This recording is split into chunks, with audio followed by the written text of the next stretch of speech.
Another example of cave painting can be found in the Lascaux caves in southern France. It was discovered in 1940, and it dates to about 15,000 to 13,000 BCE. It's about 250 meters deep. There are nearly 2,000 figures inside, so this includes animals, humans, and abstract symbols. Some of the animals inside are wild goats, cows, bulls, horses, deer, bears, felines, and woolly rhinos. Now what we're looking at right now is called the Hall of the Bulls. It is the most famous, well, one of the most famous chambers in the cave, and it's also the first chamber that you enter near the entrance. The paintings cover about 20 meters here in this chamber, and most of the figures are horses, bulls, and stags. There is a large bull who's referred to as the Great Bull. He is the largest painting in the cave, and he is at the center of the chamber, and he is 18 feet long. Now, one of the things that is really interesting about, or maybe new or innovative about the Hall of the Bulls, is that the bulls actually appear to be running here in this image. Now, this is the first time motion has really been expressed in cave art. So you're going to want to go ahead and put a star in your notes there. This is the first time that motion has been expressed in cave art. Here's a close-up of some of the animals. You can see varying colors, some shading, more like the Altamira character, and individual forms. We have details like dots on the bull to convey texture, so right through here, and look just like we saw in the Altamira bison. We have some texture in his hair, also some over here. In the Lascaux caves, we actually see something that we haven't seen before in cave paintings, and that is the depiction of humans. So before we only really saw handprints, but now we actually have this human depiction, and this is in Bird Head Man with Bison.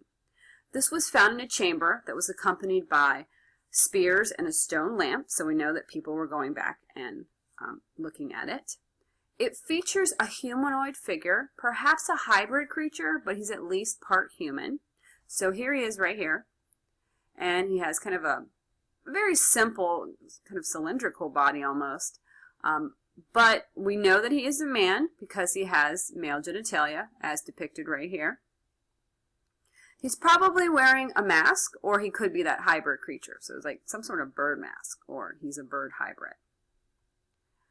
Scholars believe that this image is not only depicting a human figure, but also is trying to tell a story. So it's a narrative. They have identified this guy as a hunter. And he is either lying on the ground or he is falling to the ground. And we have this bison that looms over him. So what's happened is he's either hunting or gotten in a battle with this bison. And he has been stabbed by the bison's horns. But he has actually also stabbed the bison. So his spear has gone through the bison and the bison has been disemboweled. So that's all his guts. Near the man is an atlatl, which is a spear thrower right there. So he would use that to help him throw his spear.